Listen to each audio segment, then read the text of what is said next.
Welcome to Variations 4. This is the cardiovascular unit.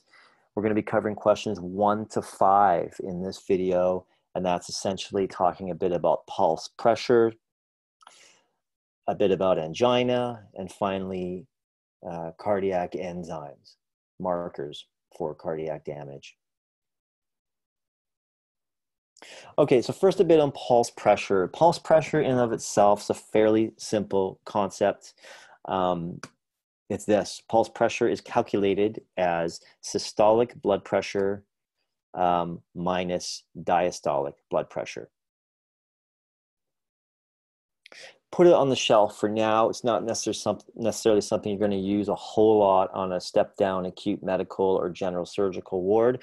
What is interesting that comes out of this concept, though, is that generally when we see changes in blood pressure,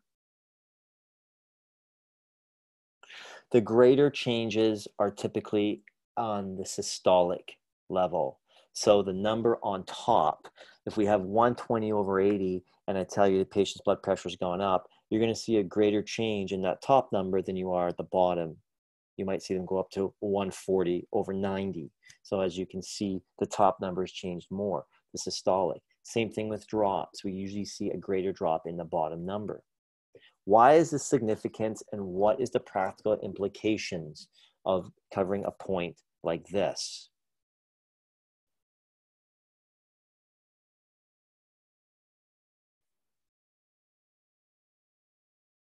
Question gives us an example. The significance of understanding that the greater changes are in the systolic blood pressure help us understand why physicians will write orders such as hydralazine, 10 milligrams PO for SPP greater than 180. In other words, if you just take a second to read through that order, you're going to find that they're setting the parameters for the administration of this blood pressure med based on the systolic blood pressure. So really focusing on the number on top, the systolic number. Just an interesting background there for what you're going to see on the wards. When physicians write parameters around blood pressure meds, which they do especially for the PRN blood pressure meds, they will focus on the systolic number. Okay, number 2 is asking us to review a quick etiology of CAD in map 1. We definitely won't spend much time on that because that is from previous levels, and it's pretty straightforward stuff if you've ever learned it. We understand how coronary artery disease takes place in the heart vessels. It's fatty streaks, the plaques that form, the inner lumen compromise, platelet aggregation. These types of things hopefully are not new to us. We understand what coronary artery disease is and how it cuts off blood to vital cardiac tissue and may result in ischemia. Okay, and along the way, we experience angina. And a quick review of the risk factors here. I mean, this is all repeat of previous levels. We're really not going to spend much time talking about these things. These are all these risk factors here because it's old news for us by now. So the second part of that question, though, said to also talk a bit about stable angina, which we'll find in map 4. Again, this should be a repeat. You have managed patients to stable angina already. We understand that that is basically that the O2 demanded by the myocardium is greater than what is being supplied, and you will either end up with reversible or irreversible ischemia. If it's irreversible, you're going to have permanent myocardial damage. If it's reversible, we can treat it and get the patient pretty much all back to where they were before the ischemia, or sorry, before the angina started.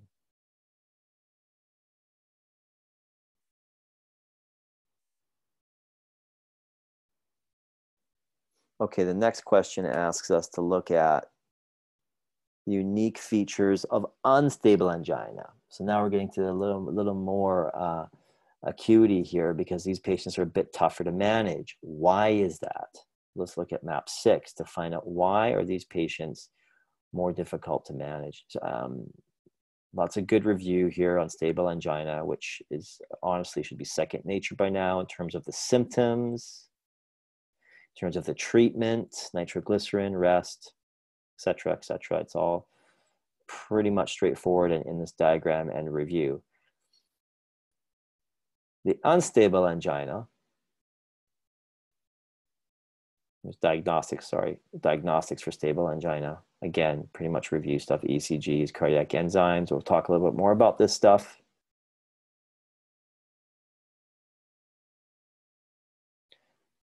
So when we say ACS, acute coronary syndrome, we're talking about either unstable angina or a straight up heart attack and MI.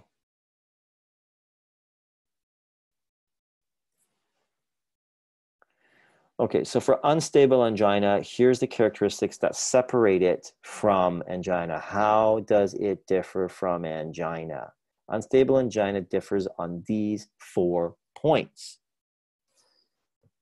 Something new, it's getting worse than it was before, it occurs even at rest, and it's not as responsive to nitro. I have seen nitro be given to some of these patients with some effect, but generally speaking, it's not going to have the same reliability as when you give nitro to someone with angina. It's a fairly reliable, fairly good result when it's angina only.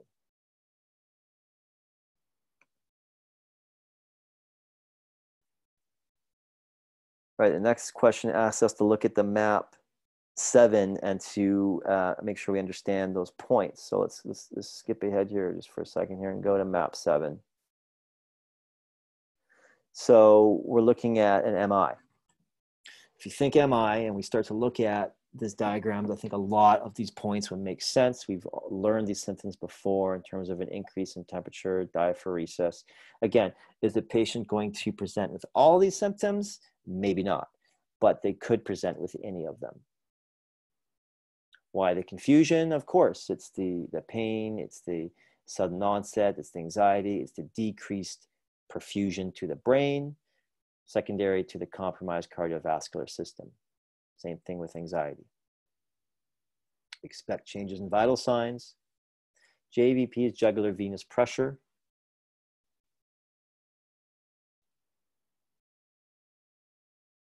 So that could go up, especially if blood pressure has gone up. If blood pressure has gone up, JVP is a marker of blood pressure, and that could go up as well.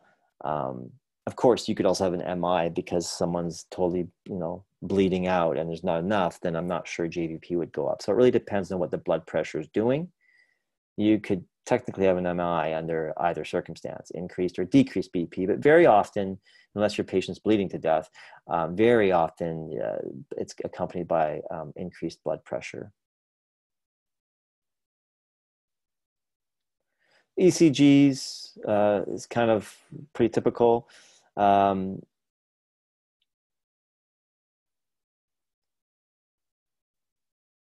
Okay, so just reading through that list, GFR might be down. Again, depends on what's going on with blood pressure. It depends if they're going into shock or not.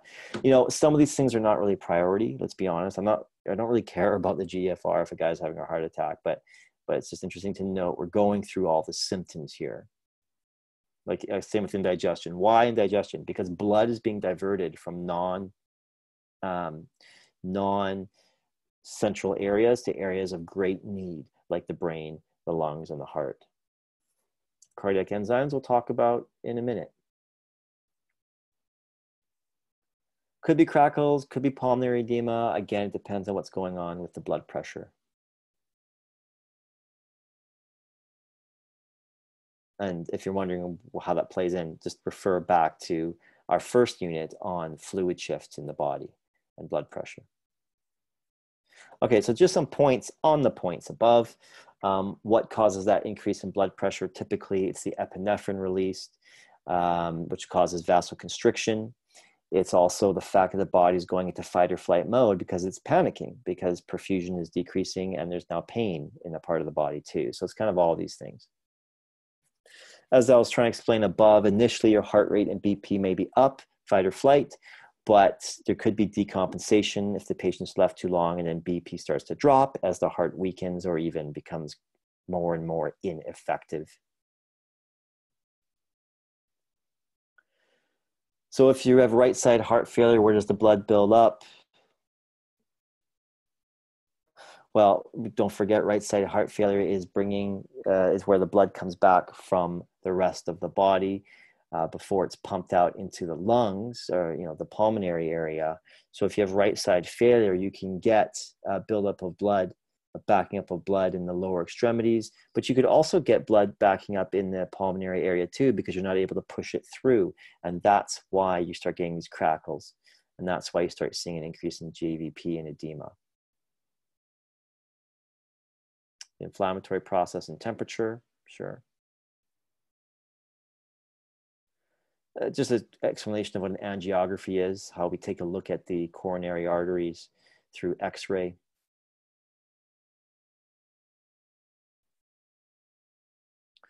So just a note, now the angiography might not be done right at the time of the heart attack. It really depends. It could be done maybe as investigative work, preventative work. It's a diagnostic, again, looking at the coronary arteries.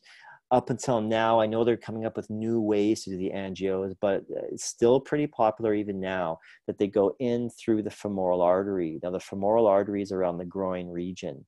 So they're going to sedate the patient. They're going to stick basically the scope up the femoral artery at the groin area, going all the way up to the heart, where they can dig out plaques, where they can take pictures, they can do all kinds of stuff up there. But the point is that they've gone in through the femoral artery. So let's just talk about that just for a quick second here. So this picture is showing a coronary angioplasty, where they use a balloon to compress the plaque and open up the coronary artery. But we could easily go in there just to take pictures too, and so make it an angiography rather than an angioplasty. Okay, but the main reason I'm bringing this up and harping on it now is because if you have a patient who's had anything inserted through the femoral artery here and then woven up into the heart region, the real focus here is here. So let me get to the point. What are we thinking about pre-op? Or sorry, not pre-op, pre-procedure, before they have this radiographic procedure done, or this surgical procedure done in terms of scraping or compressing? What are we thinking of in terms of patient care before they go for this? Any kind of angio, plasty, ography, whatever it is, any kind of angio. Well, first of all, there's checklists that have to be filled out, much like an OR checklist. There's certain checklists that the department wants, radiography or whoever's doing it wants. Second of all, they should be NPO, because they're going to be sedated. And the last thing we want them doing is vomiting when they're sedated, laying down to get this procedure done. What about post-test considerations? What about when they come back? What are some considerations then if they've had an angio of some kind? Your main concern, well, you start from head to toe. I mean, you're worried about their level of consciousness. You're worried about their, you look at their vital signs in general, for sure. Now let's just focus on the angio entrance site. What are some considerations and interventions? So they might come back on a protocol. There might be a specific protocol which lays this out really clearly for you, but I'm going to tell you right now, it's not always the case. You may have to check facility protocol. It may not be in the chart. You may have to go check it, or just keep these things in mind. Your main concern around this site is bleeding, hematomas, bleeding, hemorrhage. So when they come back, they're going to have to lay flat for a certain period of time. Check your protocol. You're going to have to lay flat for a certain period of time, because sitting up puts pressure on this site, may cause it to bleed. So number one, laying flat for ? Check it out for how long that needs to be in your facility. Point two, of course, you're assessing it for bleeding, bruising, hematomas. There might be a pressure dressing on there already, so you're going to want to, check the pressure dressing. And then number 3, part and parcel to that, you're going to be checking vital signs at a certain frequency. Maybe it's 4 times an hour for the first hour. Check your protocol because you're looking for signs of internal bleeding.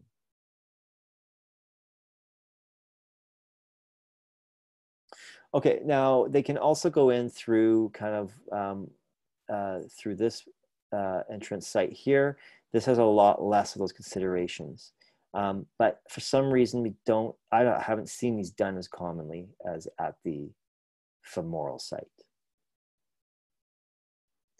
Okay, so the last question here on this particular video brings us to question number 5, which is talk about your enzyme levels, CK, troponin, and then another marker, myoglobin. What are these all about in terms of assessing and diagnosing cardiac muscle damage?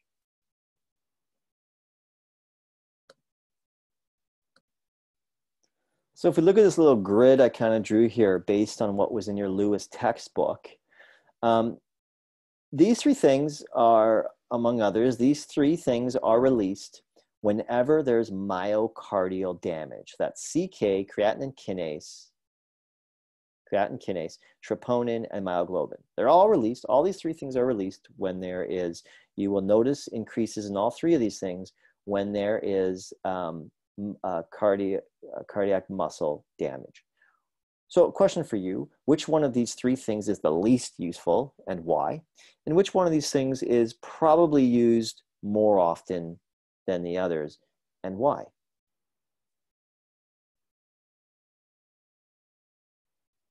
Myoglobin is the least useful of all these things and it will never be used as a diagnostic for cardiac muscle damage. Why is that? Because as we talked about when we talked about muscle damage in the musculoskeletal unit, myoglobin is released from any muscle damage, anywhere in the body. So you may see a rise in serum myoglobin, but that doesn't tell you much more than there's a muscle damage in the body. It doesn't tell you which muscle. It's useless. Brings us down to these 2. So I have seen doctors order CK. And by the way, it's the MB band of CK that we need to look at. That's specific to cardiac damage. So I have seen it ordered. I'm not going to say it's never ordered. I have seen it ordered. But by far, the one that I've seen ordered the most often, by far, is troponin. A specific enzyme marker for cardiac damage. You see an elevation in troponin, you know it's cardiac muscle damage. Now, the MB band of CK will do the same thing for you. So why is troponin perhaps used more often than CK? Look at the numbers. In terms of elevation start after an MI, they're pretty similar. They both start to elevate around the 3 to 12 hour mark after cardiac damage. So at that point, they're very similar. This one peaks within a day. This one peaks within 2 days. So there again, I mean, it's not really, who cares, right? But look at this. Look how long the peak or the elevation lasts for. This lasts from as little as 2 to a maximum of 3 days. This will last from 5 to 14 days. That makes it an extremely useful marker. In other words, I can have chest pain at home today, go to the doctor 6 days from now, 3 days from now, 4 days from now, maybe even longer, maybe even a week from now, and potentially they could catch an elevation in troponin still. So troponin is by far the one I've seen used the most. CK, MB band, also possible, but troponin probably more.